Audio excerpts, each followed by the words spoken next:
पूरी तैयारी कर रहे हैं। ऐसी सरकार के साथ हमारी लड़ाई है। लखीमपुर खीरी के अंदर उत्तर प्रदेश में जहां पे एक गृह राज्य मंत्री के बेटे ने अजय मिश्रा टेली ने किसानों की छाती पे गाड़ी चढ़ा दी थी और वहां पे कई किसानों की मौत हो गई थी। उसका इस्तीफा मांग रहे हैं किसान संगठन, लेकिन आज तक वो जो है गृह राज्य मंत्री बना बैठा है और उसका बेटा जेल में है। उसकी रिपोर्ट भी आ गई जिसमें ये कहा गया है कि ये बिल्कुल साजिश के तहत किया गया था। उसके बावजूद भी ये बेशर्म सरकार जो है अपने मंत्री को उसके पद से नहीं हटा रही है।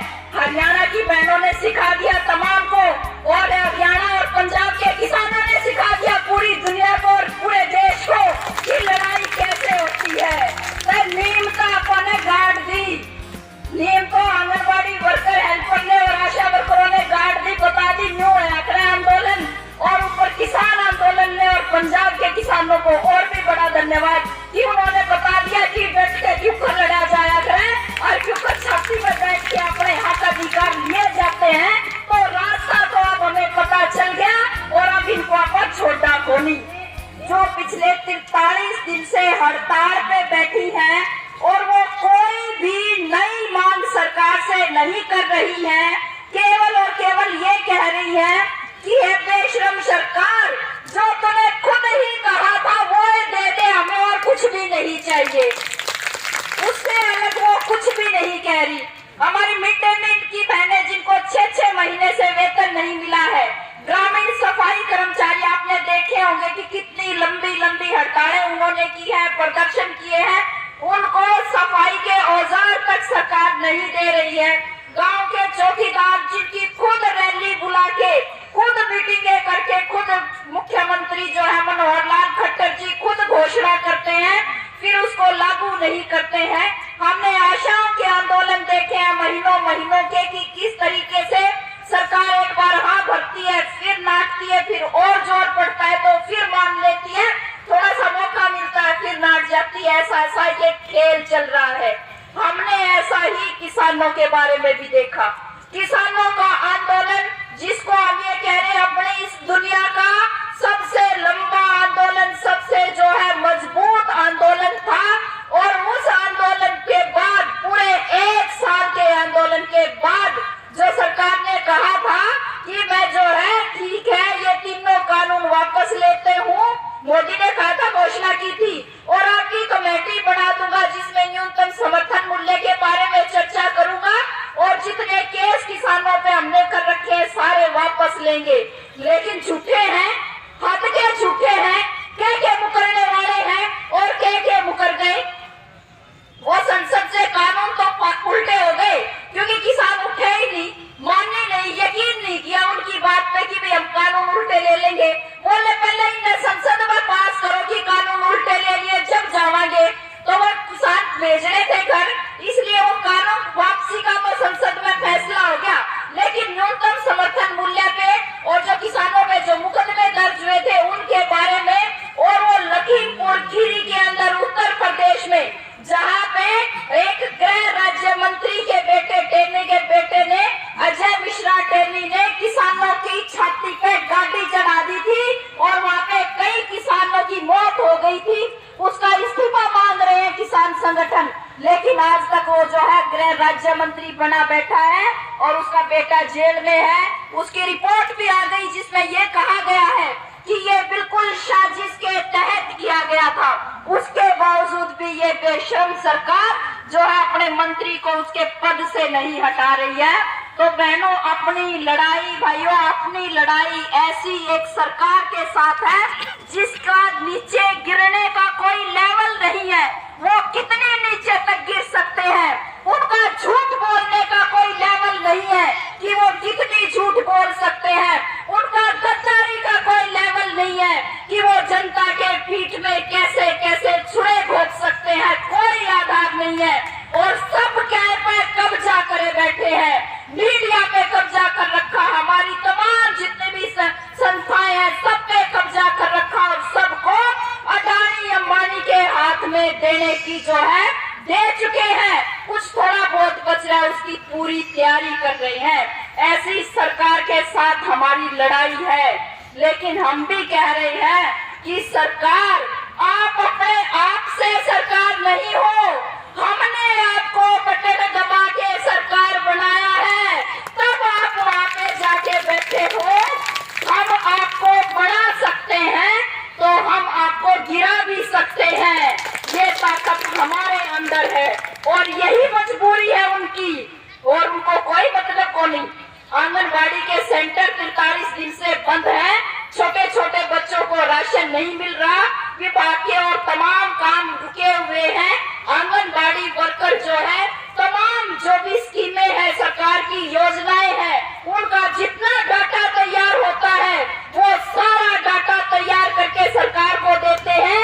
वो तमाम काम रुका हुआ है, इस बात से कुछ नहीं फर्क पड़ता। स्कूल बंद कर रखे हैं, बच्चों की पढ़ाई रुकी हुई है, इस बात से भी कोई फर्क नहीं पड़ता। इनको एक ही बात से फर्क पड़ता है कि हमारी वोट तक कम नहीं हो जाएंगी, हमारी वोट तक नहीं कट जाएंगी, हम राज में तक नहीं चले जाएंगे।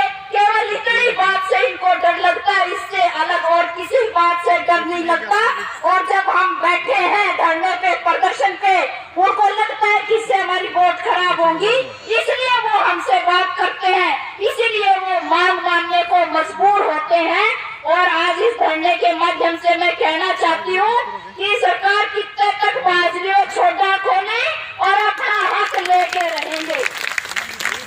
चुनौतियां बहुत ज्यादा बड़ी हैं आज हमारे सामने, और चुनौती ये है, वैसे तो आप खुश हो गए थे, मैं आंगनबाड़ी की वर्कर हेल्पर बहनों के लिए कह रही हूँ ये बात, जब ये नई शिक्षा नीति आई थी और उस नई शिक्षा नीति में ये लिखा गया कि भाई जो है पहली जो 5 क्लास होंगी, उन 5 क्लास के लिए कोई मास्टर नहीं लगाया जाएगा।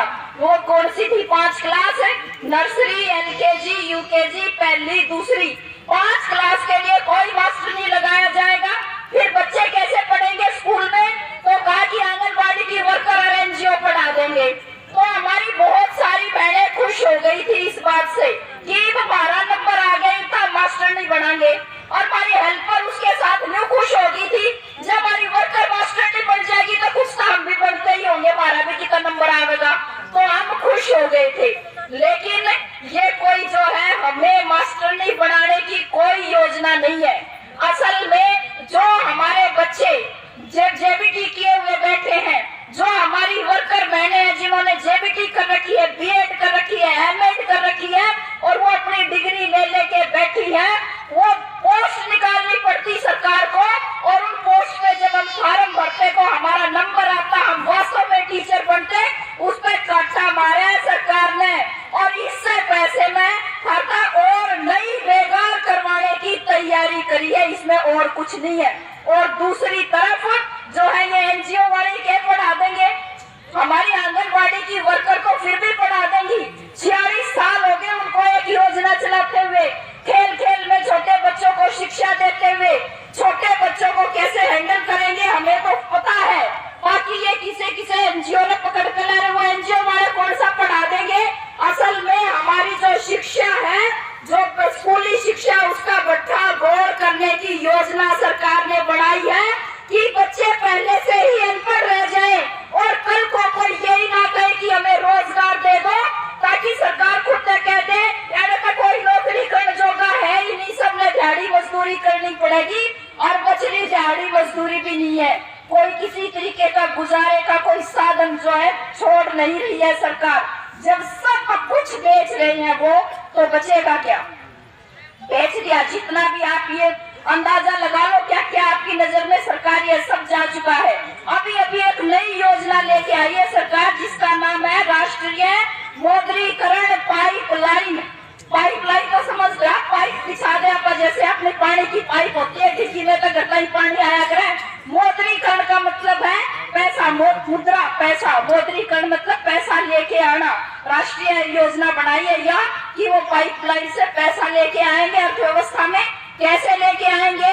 ये कह रहे हैं कि देश के जितने रोड हैं, रेलवे स्टेशन है, रेलवे लाइन है, रेल है, हवाई जहाज, हवाई अड्डे, खेल के स्टेडियम, सरकारी अस्पताल, सरकारी स्कूल, जो भी वेयर हाउस, जो कुछ भी सरकारी है, यो सारे में हम अडानी अंबानी को दे देंगे, अडानी अंबानी इनमें पैसा कमाएंगे और उस पैसे का एक हिस्सा सरकार को देंगे। या हो गई मौद्रीकरण पाइपलाइन, मतलब यो क्यों कमाएंगे, रोड पे क्यों पैसा कमाएंगे, वो रोड से पैसा ऐसे कमाएंगे। ये आपको ये जो 10-10, 15-15 किलोमीटर पे टोल दिखता है, अब ये टोल आपको 2-2, 4-4 किलोमीटर पे भी मिलेंगे। पहले जो नया रोड बनता था उस पे टोल धरा जाता था, अब जो ये अप्रोच रोड है, गांव के छोटे रोड हैं, वहाँ पे भी पुराने बड़े बनाए रोड पे भी टोल शुरू हो जाएंगे। जो कोई छोले कुलचे बेचे, कोई फल फ्रूट बेच रहे, रेडी लगावे, उन कहेंगे भाई यार सड़क मारी है, अडानी अंबानी मारी है, यार सड़क हटाओ यहाँ से इनको, और यार रेडी खड़ी करनी है तो इसके पीछे दो। किसी ने कोई चाय की पटरी लगाने, कोई और काम करना, कहोगे इसके पैसे दो। गांव में खेल का स्टेडियम होगा, उन्हें एक आदमी बिठा देंगे, गांव भारत में प्रैक्टिस करनी है भाई, फिर भीतर जाइए, पहले इसकी फीस देकर जा। न्यू पैसा कमाएंगे, मारे ही सारे संसाधन, मारे ऊपर लूट, और उसको कह रहे राष्ट्रीय मौद्रीकरण पाइपलाइन। ये तो इनकी योजनाएं हैं। रोजगार नहीं बचा, हरियाणा के अंदर 34% बेरोजगारी दर हो गई है, 34%। आप यहाँ सारे बैठे हैं, जी का ढंग हो रहे हैं, 17-17, 18-18 घंटे हमारे बच्चे पढ़ते हैं, फिर वो पढ़ाई अकेली से काम नहीं चलता। जब वो 10वीं क्लास करते हैं, जब ज्यादा चढ़ जाए, माँ बाप कई बार देखे करवाएंगे इन्हें, और फिर उन्हें कोचिंग खाकर भेजा ग्रुप डी की भर्तियों के लिए, चपरासी और क्लर्क लगने तक के लिए जो है उनको कोचिंग सेंटर में भेजते हैं, कोचिंग दिलवाते हैं, और उसके बाद भी जो है बच्चों को कितने नौकरी नहीं मिल रही, वो है डिप्रेशन के मरीज हो रहे हैं, वो आत्महत्याएं कर रहे हैं। तो ऐसे हालात हो गए हैं। और आप ये देखिए कि जब भूखमरी होगी तो कोई एक आधा खुश हो सकता है, कोई व्यक्ति कि भी कोई बात नहीं, मेरे घर में तो रोजगार है, मेरे पास तो खाने के लिए है। लेकिन आप इस बात को समझ जाओ कि जब पड़ोसी भूखा होगा तो अपन सोचेंगे घी धर कर खा लेंगे, पड़ोसी छोटे को नहीं भूखा मरता, वो खुश रहेगा, तो अपराध भी बढ़ेगा, छीना झपटी भी बढ़ेगी। एक ऐसे माहौल की तरफ आप जाने लग रहे हैं, और ये कोई ज्यादा दूर की बात नहीं है, 2-4 साल बाद आप देखेंगे कि ये दुनिया का माहौल बदल रहा है। लेकिन मारते कोई और मीठी गोली देने लग रहे हैं। ये जो राज में बैठे हैं, ये क्या कह रहे हैं, जात पात में लड़ा रहे हैं, ताकि हमारा ध्यान इन मुद्दों की तरफ जाए ही ना, और आप लड़ते रह जाए इस बात पे कि भी तू फलानी जात कर, मैं फलानी जात कर, मैं तेरे से नहीं बोलूं, तू मेरे से नहीं बोलिए, हम गांव की गांव में आपस में लड़ते रह जा, और इन तक कोई लड़ाई ना हो। और बाकी जो है वो इस बात पे कर रहे हैं कि मैं हिंदू, तू मुसलमान, तू फलाना, मैं दिखड़ा, और जो है इस बात पे लड़ो। और जो बहुत ज्यादा जुमला आज के दिन चला हुआ, और यूपी में आप देख रहे होंगे, कोई बहने जो वर्कर है और काफी और भी लोग फेसबुक भी चलाते होंगे, आप फेसबुक पे चल रहा है, जो राम को लाए हैं हम उनको लेके आएंगे। और कोई तो पूछनिया हो भाई, तुम राम पे कितना ले आए, जय राम है को नहीं, और राम है तो वो तुमने लेके आया है, तुम खड़े तो हो गए राम ने लेके आने वाले, लुकवा जो राम को लाए हम उनको लेके आएंगे। और फिर लुकवा है, कई बयान आ लिए कि ये मुसलमान जो है हिंदुओं को इस देश में रहने नहीं देंगे, इस देश में तक काट देंगे। भाई देश आजाद हुए 75 साल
की, किसानों की, सबकी। और उस हड़ताल में हम सबको बढ़ चढ़ के भाग लेना है। मांग क्या है हड़ताल की? हड़ताल की मांग है कि ये जो 4 लेबर कोड लेके आए हैं सरकार, वो चारों उल्टे होने चाहिए। जब ये खेती के 3 कानून आए थे, उसके साथ ही मजदूरों के भी 4 कानून आए थे, जिसमें वो कह रहे थे काम के घंटे ही 12 होंगे, न्यूनतम वेतन का कानून खत्म कर दिया, हड़ताल करने का कानून पे जो है वो उसको टिकट लगा दिया इतने कि आप हड़ताल ना कर सको, यूनियन बनाने के अधिकार पे हमला है, हर तरह के से हमारे बोलने के अधिकार पे हमला है, हमारे संविधान पे हमला है। संविधान के अंदर लिखा है यदि काम पक्का होगा तो नौकरी पक्की होगी, लेकिन मोदी ले आया कानून नया। यह बात होगी पुरानी। मोदी ने लिख दिया नए कानून में कि काम कच्चा हो चाहे पक्का हो, नौकरी कच्ची रहेगी। ये कानून लेके आ रहे हैं। तो इन कानूनों को वापस करवाने के लिए, किसानों के लिए न्यूनतम समर्थन मूल्य की गारंटी देने के लिए, सबके लिए खाद्य सुरक्षा का प्रबंध करने के लिए, anganwadi worker, helper, ASHA worker, mid day meal worker और तमाम परियोजना वर्कर्स को पक्का कर्मचारी बनवाने के लिए, महंगाई पे रोक लगाने के लिए और ये जो निजीकरण है इसको बंद करवाने के लिए, इन तमाम मुद्दों पे 23 और 24 फरवरी को हड़ताल होगी पूरे देश के अंदर। और आप पक्का यकीन है मुझे कि यह जो हड़ताल आपा ठोक कर कराएंगे और ऐतिहासिक हड़ताल करेंगे। इससे पहले इसी हड़ताल मोदी ने देखी नहीं होगी, ऐसी आप ये हड़ताल करेंगे। अब मैं 5-7 मिनट केवल अपनी आंगनबाड़ी वर्कर और हेल्पर बहनों से कहना चाहती हूँ। बहनों, काफी दिन हो गए हमें लड़ते हुए, ये बात ठीक है, लेकिन अपने बीच में ही कुछ लोग थे जिन्होंने अपने आंदोलन को तोड़ने की साजिश रची है। असल में जेब में खुद सरकार डाल रही है यूनियनों को, और जो सरकार की जेबी यूनियन है जो उनके कहने का हड़ताल कर ले और कहने का हड़ताल उठा ले। जिस दिन आपने तालमेल कमेटी बना के आंदोलन शुरू किया था, 3 संगठनों ने मिलकर काम ये शुरू किया था, लेकिन वार्ता में बुलाए 5 क्यों बुलाए? 2 का हड़ताल में थे ही नहीं, फिर भी क्यों बुलाए? क्योंकि पेंशन करना था आंदोलन को, इसलिए बुलाए। वो भारतीय मजदूर संघ की एक अम्बाड़ा की कोई यूनियन है उसको बुलाया, एक जगमती को बुलाया जो यूनियन में आंदोलन के अंदर थे नहीं, हड़ताल में नहीं थे, तो भैया बातचीत में क्यों बुला रहे हो? हमने तभी विरोध किया था कि इस तरीके से बातचीत नहीं होंगी। लेकिन आप महिलाएं हैं और आपने यूँ सोचा दयालु भी है, माँ भी है, आपने सोचा ना ठीक है कोई बात नहीं। अपने में कई जनी ने बोली कोई बात नहीं, ये भी अपनी बेबे है, कोई नहीं इन्हें भी बैठने दो। तो भाई वो बेबे थी जो जिन पर दया करी थी कि भाई कोई नहीं है बेबे हमारी, इन्हें भी बैठने दो, वह बेबे सबका आगे बिठा ली मुख्यमंत्री ने। और वह बेबे ने बोली जी आपकी बात जो भी खुश है और कुछ ना जो भी खुश है। जब मुख्यमंत्री ने बोला उस मीटिंग के अंदर 29 तारीख को जो मीटिंग हुई थी, बोले ये जो मैंने विधानसभा में भाषण दिया था कि भाई मैं वर्कर को कुशल मजदूर का दर्जा दूंगा और हेल्पर को अकुशल मजदूर का दर्जा दूंगा, या तो मैंने ज्ञान नहीं था, आवेश में मैं बोल गया था और यह काम मैं कोने कर सकता, यह बात मैं अपनी उल्टी ली हूँ। अब भाई 400 450 की 2 साल की आप बढ़ोतरी ले लो, आपका कुछ नहीं, तो तालियां बजा दी, बोले बहुत बढ़िया बहुत बढ़िया। अपने वाले भी जो जा रहे थे ना भी समझ में आ गए एक बार में, तो बोले अक्के बक्के हो गए। यो के बाद यह कि मैं बात नहीं हुई, ऊपर तक धन्यवाद दे दो। अपने जो आंदोलन लड़ रहे थे वो कह रहे धन्यवाद क्या कर दे करे तो कुछ भी को नहीं, लेकिन जो जा रहे थे जो अपनी जेब में डाल रखे थे वो तो वो भी आंदोलन धन्यवाद देने में तैयार बैठे थे। और उनसे पूछी भाई हड़ताल उल्टी ले लोगे, तो वो जो हड़ताल नहीं कर रहे वो बोले जी हम तो हड़ताल उल्टी ले लेंगे। और उनका कोई पूछने वाला हो जब तुमने कोई हड़ताल करी है नहीं तो तुम उसमें तो उल्टी के ले लोगे। असल में जो है कि पेंशन करने का काम आंदोलन को, नहीं तो सरकार की इतनी औकात नहीं है कि वो 52,000 आंगनबाड़ी वर्कर हेल्पर को वो अनदेखा करते। औकात उनकी अभी भी नहीं है और औकात उनकी आपा ठिकाने लगा के रहेंगे। बात यह है लेकिन हमारे अंदर दर्द है, कोई आज की कोई योजना पूरे 46 साल हो गए और ये कहते हैं कि 12 साल में तो कुंडी की भी बावड़ है। और हमें जो है यहाँ पे विभाग में सेवा करते हुए 46 साल हो गए। दर्द बड़ा हो रहा है और लड़ते लड़ते भी बहुत साल हो गए। 1995 में यूनियन बनाई थी और 1995 तक आज तक लड़ते लड़ते बहुत साल हो गए। और आई हमने पंजे गाड़ रखे हैं कि भाई तुम डराओ, हम देखेंगे थारा डर कितना बड़ा तुम्हारे पास तो तलवार है, कितना का आप डर दिखाओगे हमें। हम आपके किसी डर से नहीं डरते हैं और हम आपके किसी षड्यंत्र को जो है पास नहीं होने देंगे, उसको कामयाब नहीं होने देंगे। आज वो हमें कोई नोटिस का डर दिखा रहे हैं, कभी टर्मिनेशन का डर दिखा रहे हैं। एक तरफ तो सब नारे लगा रहे हैं कि स्कूल खोलो, बच्चों को पढ़ाओ, प्रदर्शन हो रहे हैं, लेकिन सरकार स्कूलों को नहीं खोल रही, स्कूलों को बंद करके बैठी है। सारे शराब के ठेके खुले हुए हैं और सारी तमाम चीजें खुली हुई हैं, वो बंद है। और जो है ऊपर से आप कह रहे स्कूल बंद, सारे शिक्षण संस्थान बंद है और ऊपर से यूँ कह रहे कि प्री स्कूल खातर ट्रेनिंग जाएंगे। भाई ये ट्रेनिंग जब हमने स्कूल बंद कर रखे हैं तो यहाँ प्री स्कूल की ट्रेनिंग कितना आ गई। असल में यहाँ कोई ट्रेनिंग की मना देना इन्हें, और ये ट्रेनिंग देना चाहते हैं 2 महीने बाद सभी देश का ट्रेनिंग और ट्रेनिंग नुके के भी देश का। ठीक है बहनों, हमारी कई बड़ी बात हम पूरी कराएंगे और ठीक है तब अपना काम करो और ट्रेनिंग भी लो। कहने को तो ये भी कह सकते हैं, लेकिन को नहीं कहते। इसलिए नहीं कहते कि ये जो सारी बात मैंने पहले बता दी, इनका जो है योजना देश को बर्बाद करने की है। हमारा भविष्य, हमारे बच्चों का भविष्य बर्बाद करने की इनकी योजना है। और इसीलिए ये चाहते हैं कि संगठनों की, यूनियनों की एकता ना हो, उनकी एकता टूटे और वो इसकी कोशिश कर रहे हैं।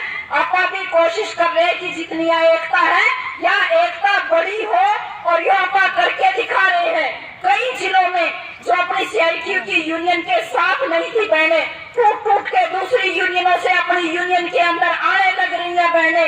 और ये जल्दी है और विस्तार होगा इसका।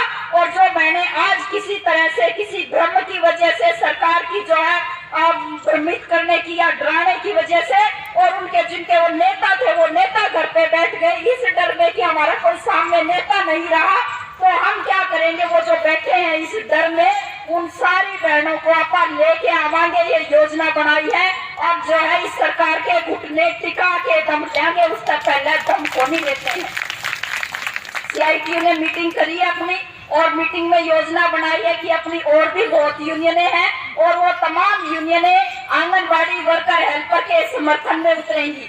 22 तारीख को मिड डे मील वर्कर और आशा वर्कर प्रदर्शन करके, एक जना नहीं, एक जना को आज भी आ रही है, राजपाल आ रही है आपके समर्थन में, तो प्रदर्शन करके सारी वर्कर हेल्पर प्रदर्शन करके आपके समर्थन में आएंगी। और ऐसे ही अलग अलग डेट में अलग अलग यूनियनें आपके समर्थन में प्रदर्शन करके आपका समर्थन देंगी।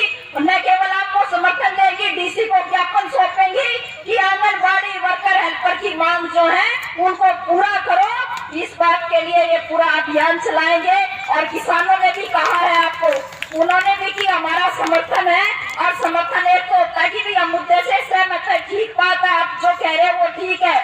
और दूसरा होता है भाई आप साथ साथ लेके आप भी गांवों में बात करो, अपने अपने गांवों में, कि भाई हम इतने दिन हो गए लड़ते, करीब एक आधी ट्रैक्टर ट्रैली जब बॉर्डर करने जाया करती, एक आधी शहर करने भी मुंह कर दो, एक आधे ट्रैक्टर ट्रालिया का भर का गांव में था और लेके आओ अपने समर्थन में। और इस सरकार ने भी देखेंगे और अपना ये देखेंगे कि इसके अंदर कितना दम है। इस बात को आप देख लेंगे, कोई घबराने की जरूरत नहीं है, साटा रहो।